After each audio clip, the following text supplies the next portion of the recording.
City Council, Galway Chamber and Galway City Partnership in association with Access for All have launched a call for both businesses and members of the public to consider the challenges faced by people with disabilities, including those with visual impairment and those with mobility issues, as a result of the new social distancing regime we are all now finding ourselves having to adapt to, and eating outdoors, etc. Let me go to Kenny Deary and Marion Maloney, who join me on the line. Morning to both of you. Morning, Keith. Morning, Kenny. Thanks for joining us today. You're both synchronised swimmers there.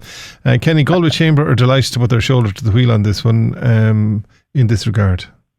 Yes, Keith, it's really important, and I think one of the bits that we've seen within the business community, so much effort has gone into transforming businesses to try and be COVID compliant, adhere to the measures. We then have the new on-street dining.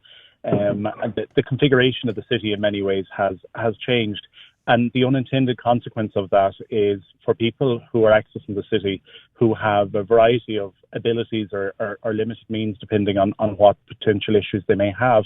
That means that the fabric of their normal route that they're used to has changed.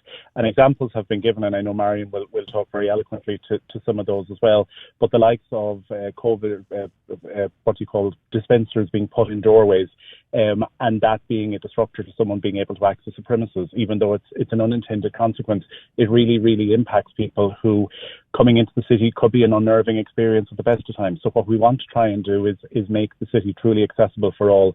And I know businesses are doing their best, but it's just to give consideration to this issue because the numbers actually startle me, but about 1 in 8 people living within our city suffer from some sort of a disability or have a hearing or a visibility issue of some sort. And these are all customers and consumers and people who we want to get back safely into our city as well.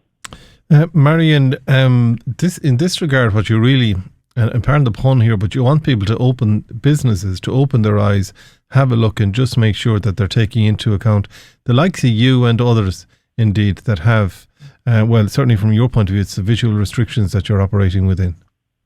Well, yes, Kate. I mean, it's just basic cop on, if I can be as blunt as that people are mindful and have respect for difference. I mean, there is 13% of the adult population in Galway City alone with a disability, and that's coming from the 2016 census. So that's 5 years ago. So I'm sure there's a lot more. That's not taking into account then the young people, the teenagers, or indeed parents with young children. And, you know, my euro and everybody else's euro is as good as yours or Kenny's. So, you know, that's what we're trying to do now in Access for All. And we're delighted to be in touch with Kenny and the Chamber and City Council to work with them. We want to make Galway City a disability-friendly city for our residents. And then that has a knock-on effect, because if it's accessible for the residents, it's going to be accessible for the tourists that Galway want coming in. And Galway is such a fabulous place with all the music and drama and culture and everything that's in it, you know. It's a great place to come to. So we want to work and educate people. But I think not alone is it important for the businesses and to be aware, and the staff to be aware of difference. I mean, for me personally, to go into a shop or a restaurant and just have the assistant come up and say, "Oh, good morning, good afternoon, how can I help you? Is there anything I can do for you?" That takes the stress out immediately of whatever I want to do, you know. But it has been brought to my attention that with the good weather and all that there's quite a lot of glass around the streets of Galway City now, and I would appeal to the businesses to start using, you know, non-breakable, the plastic containers if they're serving out drinks, because again, for me with a dog, I mean, the dog isn't going to see the glass, and if he walks into glass, I mean, that's a disaster for my dog. I have to say, I'm trying to pluck up the courage to go into the city again. I've taken only three bus trips, but it's too hot this week now to take the dog out. So hopefully next week, if it cools down a bit, that I'll get in and get around again, you know. But, you know, it's important for the businesses to remember, you know, when people are sitting down outside and we all want to be out enjoying ourselves, that, you know, people may leave down baggage and things that would trip up people very easily, you know, so to be always mindful that they put their things. So it's about all of us working together, really. But it goes back to what you said about common sense. I mean, we all know our own workplace, we all know our own home, and all you have to do is do something stupid. Like even just, and you know, and I'm not being in any way disrespectful, but I took off a pair of shoes the other night and I left them somewhere that I would never in a month of Sundays leave them. But obviously something else came into my head and I left them. The following morning I came down, it was an early morning, and I flipped and tripped over the pair of shoes. And I'm able-bodied. Don't get me wrong there now. I'm able-bodied. But it was my stupid actions to throw them in the front hall to the left-hand side where I would normally walk down first thing in the morning. I left them there.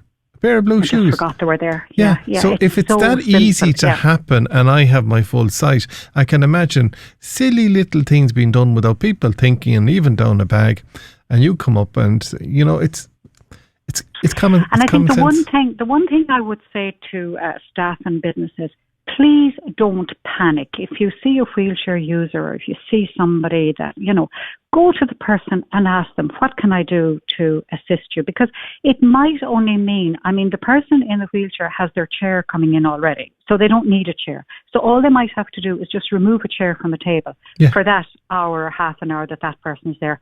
When that person is gone, they can put the chair back again. You know, it's not, there's so much could be done that won't cost a penny. It'll just common sense, as you say. Kenny, respect for people. Common sense and respect are the two strongest words we've used all morning. Kenny, I mean, since you became Chief Executive of Galway Chamber, you've been looking at this and you've been ensuring that all businesses are kept fully informed. So I think the business community will buy into it. It's about getting the staff and the clients indeed to just make sure that they're observing it. It is indeed, and to be fair, Marion and her colleagues in Access for All have produced a document, Keith, that we're publishing on our website and across social, and it's just the simple tips, the simple things to watch out for. And I go back to that advert that I think we all know it's been very effective. I think it's for the ESB and about people cutting trees, and the question is it safe? If we're talking about businesses opening up in the morning, putting out signs, putting out outdoor seating, the question is, think through the lens of somebody maybe who has a visual disability or who's in a chair. Is it safe? Will they be able to get through? Okay. And I think one of the really brilliant bits, and it's the sense of collaboration, and Marion exudes it, that's talking about some businesses. Let's say if you're unsure if your premises is totally friendly, or if you're concerned about certain things, a member of the Access for All crew are more than willing, and I remember Marion offering this before, to come in and actually visit your business and live the experience and walk through it and give you feedback in terms of how it could be better. Okay. So I think that's something that we all welcome and really embrace. This isn't about one group giving out to another, but it's really about saying, how can we make our city, our businesses and our streetscapes just more safe and accessible for everyone? And it's to think through the lens. If you're looking at a street and you think, God, maybe I need to pull that in a little, it looks dangerous. It's the simple stuff, Keith. Well, what I love about Marion is that she makes her thoughts known, and they're strongly known indeed, but she does so in a very pleasant fashion, so I have to commend her for that. Kenny Thierry and Marion Maloney, thank you indeed for joining us today on the programme.